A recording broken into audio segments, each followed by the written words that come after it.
What's up everybody? Hey, this is Alchemist Zach.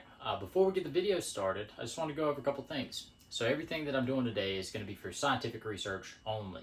Nothing that you see will be for medical, nutritional, or other advice. Practice alchemy at your own risk. And everything that I will be doing today is under a theory, or everything that I will be stating will be based off of theories only. A couple details. So what is a colloidal?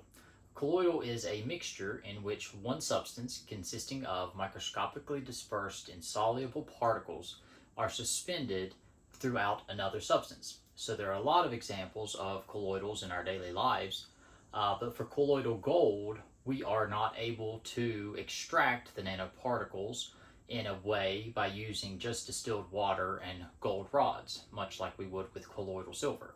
So we actually have to use a couple other ingredients. And so for today, we're going to be using some NaCl, sea salt, which I have just diluted down into water and shaken a bunch. We also have some sodium citrate, which is also just dissolved into water and shaken. And we have some corn syrup.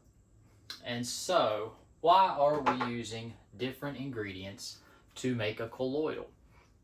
So what we're doing is we are adjusting the pH of the solution so that when the electrical current is going through the solution, it has something to stabilize it, and it has something to bond the nanoparticles of gold with to turn them into a colloidal metabolic form that our bodies are able to digest. All right, guys, so before we do the mixing, I wanted to talk about some of the benefits. So gold has been studied for its anti-inflammatory benefits, its anti-aging. It's also known to improve circulation, regulate our body temperature, and enhance our mental health. I think that it also has a lot of additional benefits that I will be going over using our beaker and experiment here to show how conductivity and current are affected by things like pH. So the next step is going to be to get our ingredients mixed together. We're going to add them to our beaker in amounts of, we're going to add 16 drops of corn syrup, 70 milliliters of sea salt, and 18 milliliters of sodium citrate. Once we get everything added up into our beaker, we will turn the magnetic stirrer on and the hot plate. The goal is to get it to 90 degrees Celsius. Once we've got it to 90 degrees Celsius, we will add our copper negative and our positive gold rods, turn the electricity on, and we will start the process of making ruby red colloidal gold. So as soon as we get that step done, I will come back on and start talking about some of the other theories maybe that I have. All right, everybody, so as you can see, we've gotten the solution to boiling now. The next step is going to be cut the electricity on. So our goal is to get the conductivity of the current in the solution to 37.5 volts. And our max amperage we're going to allow to do that is 0.625 amps. So we're going to check everything out real quick, make sure there's no connections anywhere. Cut the power on, and right now we're getting 22 watts going through it, and we're not able to hit our desired amperage just yet. Have a little bit of spillover. It's going to be a little bit noisy while my magnetic stirrer is going crazy. So just, if you can, be patient with me while I'm trying to explain the process. So now as the current is going through the solution, it is exploding nanoparticles of gold off into the solution. The negative charge is pulling the positive to the gold and creating a process that is releasing nanoparticles of gold into the solution.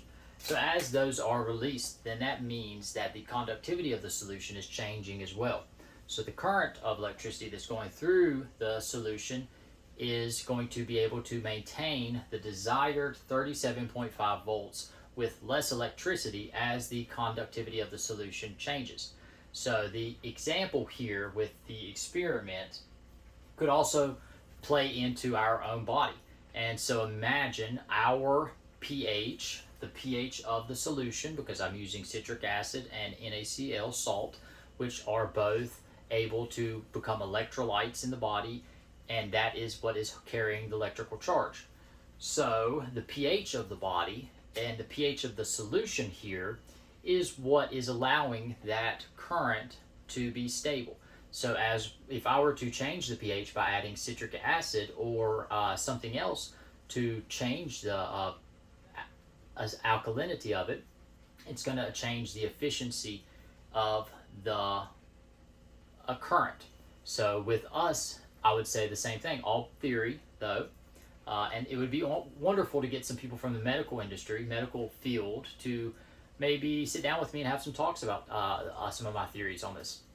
So, as we are upping the conductivity of our body by replacing the lower conducting metals, iron, magnesium, with higher quality conducting metals like gold, platinum, silver, copper, we would be able to hold our electrical charge easier as well. And so, does our pH have an effect on that? Our body is using our pH in our belly to maintain the circuitry that powers our brain, our neural system, everything like that. So if we were to be able to reach our desired 37 volts for us, would we be able to manually adjust our body's pH ourselves? And so the idea is, with the alkaline diet based off of Dr. Sebi, that no disease can live in an alkaline environment. So if we were to up those platinum group metals to a high enough ratio in our vessel, would we be able to use less current and less voltage to maintain the body's desired conductivity or current? And so it's all theory, and it's not very easy for me to get it out to explain it either.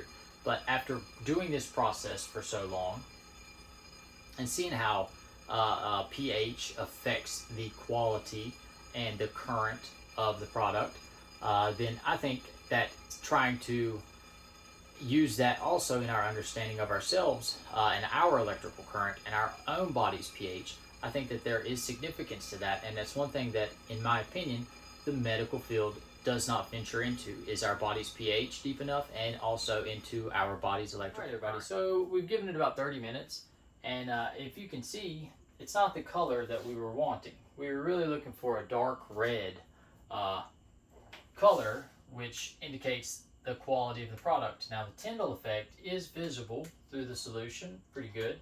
So that means that there are gold particles in the solution. So I will still be able to use the product, but we're going to do a second run today just to see what maybe we did wrong.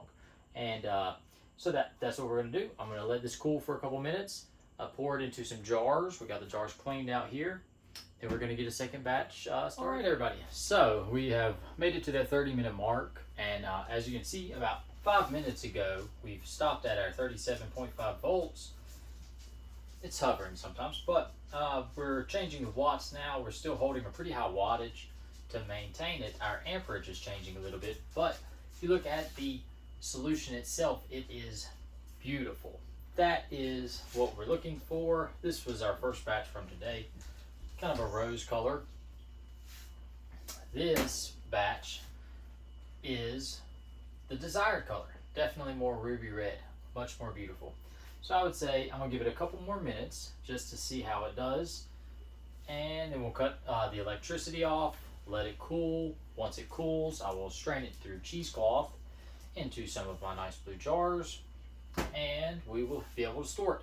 Now, for storage, I find that it lasts not that long. Maybe a month is its prime to use your freshly made ruby red colloidal gold.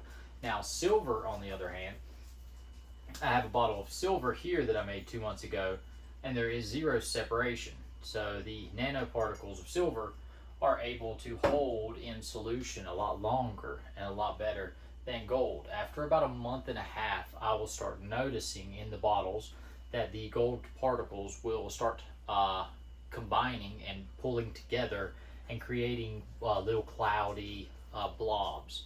So that's what to look for in gauging your colloidals. Is I will always just hold it up to the light, make sure that there's nothing visible. If there is something visible by the naked eye, then you're talking something that our body was probably not want to dissolve. And so, after all that, I think we're going to go ahead and cut the power. It is just so pretty though.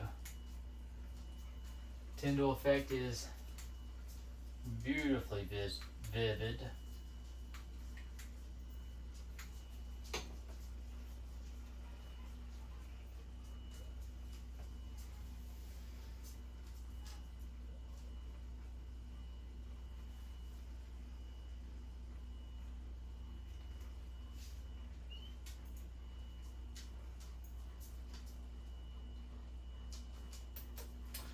All right, so that's it for today, and I appreciate you guys watching. If anybody ever has feedback, I would love to even get into some conversations with people. I would maybe want to do a podcast if anybody was interested, to where we could bring people in the medical field on, and we could talk about maybe some different concepts to health. I know that big pharma and how it views health is not necessarily the most beneficial method. So thinking outside of the box as we evolve into the new age, I think that reimagining medicine and health is in store. So if anybody's interested, I would love some feedback and maybe even some good dialogue. So again, guys, thank you for watching. Subscribe, like, all that good stuff, and have a good day.